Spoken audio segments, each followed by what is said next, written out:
attempting to stick to the original premise is to not even inflate the tyre at all, and so that would lead me down the road of just using the rim lock and not actually even having the valve in there. Why have the valve in there? Because then you can put the lube into the Moose inner tube system, because it requires to be re-lubed. Now my intention is to re-lube it after every ride, and so therefore it's not hard at all to squeeze a bit of goo inside your tyre, big plasticky syringe on a tube, as if you're putting tyre slime in. It's no problem at all to squeeze a bit of extra slippery goo inside the system. If it meant that never having to pull it apart or ever getting a flat tyre again, well, it sounds completely worth it. So I'm looking at that. So I don't want to have to do this job over and over and over if I get it right. Right. I'm going to drill a second hole through the rim.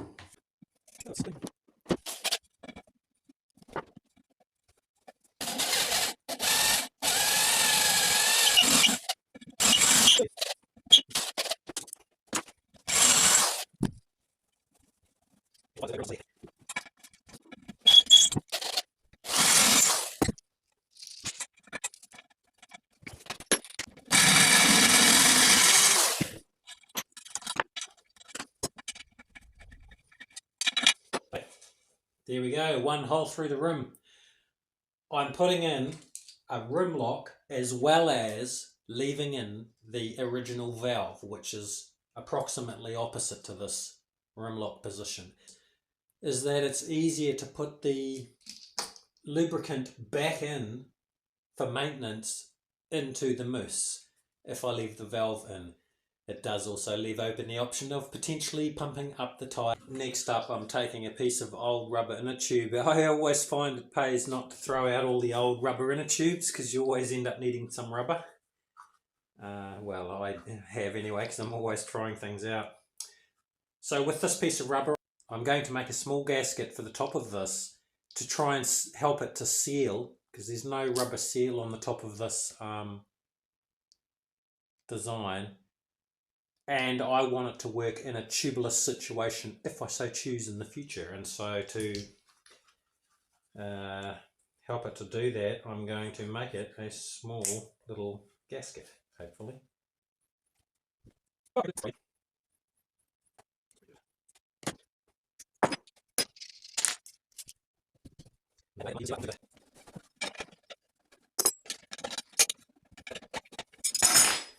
Okay, I've got the tyre onto the over the edge of the rim lock, so it's partially on.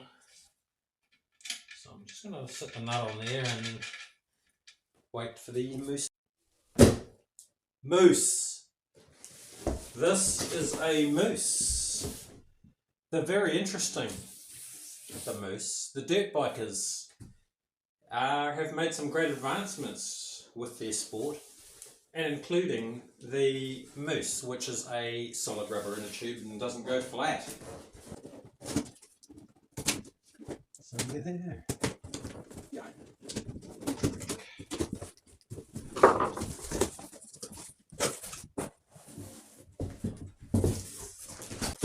Okay. Yeah. I'll just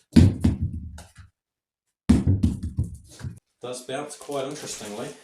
The squish, now this one is the hard one. This is like 20 psi or what was it? Something like that. I went for the hardest one I could find. An unusually hard one. A lot of the dirt bikers are going for a very soft Moose.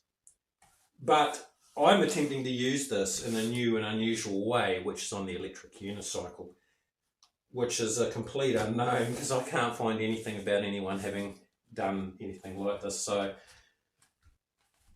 wanting to get it done, I'm just doing it. It's the way to get it done. And so this is very tough, which is good because the electric unicycle is obviously all on one point. So that's going to be real interesting to see if I can get that in there. Now, some people are using a kind of dishwashing detergent either during the process of using their lube or instead of the lube. so that they can wash the mousse up later.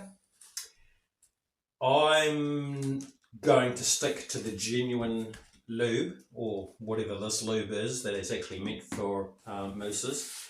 And my reasoning is I don't want to go near it with soap. Soap is a compound that can affect things in a lot of ways, and especially in breaking down things, because that's what soap's about, it's washing stuff off. So, and the way that soap can sort of bind you when you wash your hands, and then when the soap runs out, it sort of binds and grabs. And I'm aware that mousses wear out a lot, and mostly, I believe, from heat. And so hence the large amounts of lubricant that are used in the process of operating a mousse. Most people regularly are re-greasing their mousses. Now the tubeless, I've seen various forms of tubeless. Here in New Zealand, what I would consider a tubeless it's a rim with a valve and a tyre. There's nothing else. Overseas, I've seen versions of a tubeless, what they're calling tubeless, and there's tube in there. And it's a small tube inside some other small sort of micro mousse or partial mousse. But to me, that's not what I think a tubeless is. But anyway, it doesn't matter about the terminology. We're all about the mousse at the moment and the utter total solve of flat tyres. I'm sticking with the genuine lube. No dishwashing liquid or any other soap forms. They'll burn up 3 mousses on the back tyre of a dirt bike before they'll burn up 1 mousse on the front tyre of a dirt bike. Now this is interesting. A person on a back tyre of a dirt bike, his mousse was still operating at 3,000 miles with no problems, no flats, no issues. A dude on a touring dirt bike style bike, on his front, he had a mousse, and he said, and this is opinion hearsay, that he got 7,000 miles and it's still operating on the same mousse. Now, I've also seen people chop these, add sections in, because they shrink over time. Over a long period of time, these things slowly wear down and shrink down. And as I said, people will cut them, they'll add a section of new mousse in to expand the overall radius back out, because you don't want a gap between the mousse and the tyre. It should be tight on there. Now this is another interesting thing with the heat and the lube. Now I typically been getting 10 hours out of a tube and then repairing my wheel. Now my wheel is an older wheel, so it took all day to take apart. Now I was sort of taking 10 hours to take my wheel apart and to change my flat tyres. And I'd done that over and over and over, and the amount of 10-hour blocks that I lost when I could have been wheeling, it was working out that I was getting 1 hour of riding for 1 hour of repair. And that's a horrifically terrible number of unreliability, and it all falls upon the tyre. Now I've already talked about the crazy tyre sizing, and they vary all around the world. Everyone measures it differently. It's craziness.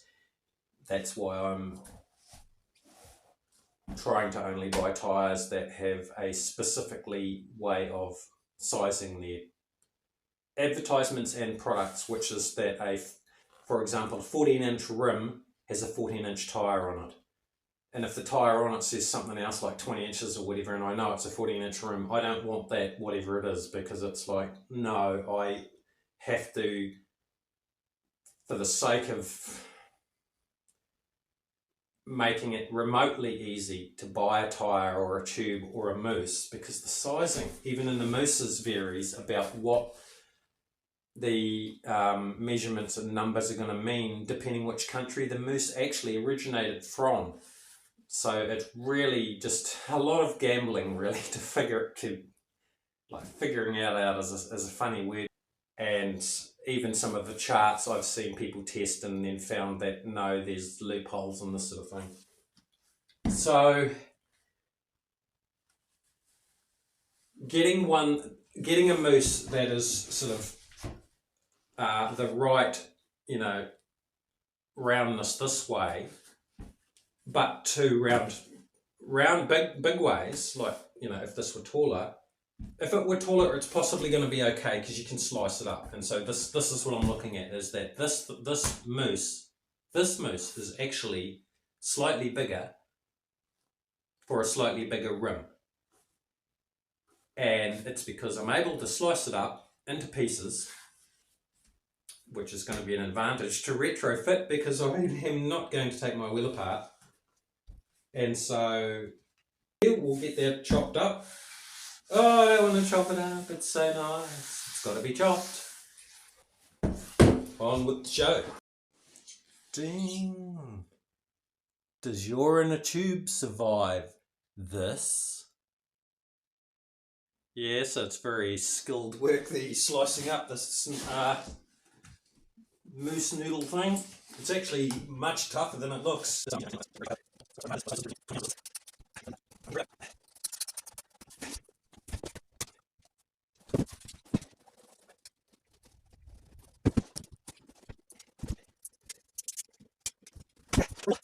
Okay, here we go.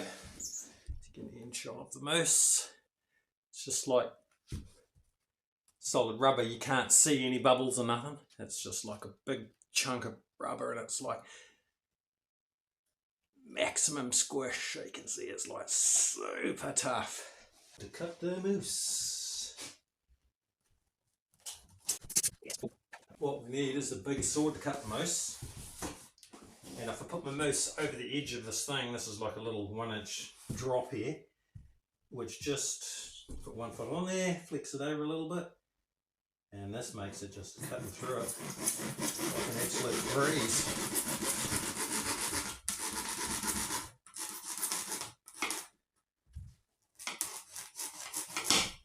Easy, easy, easy. Look at that.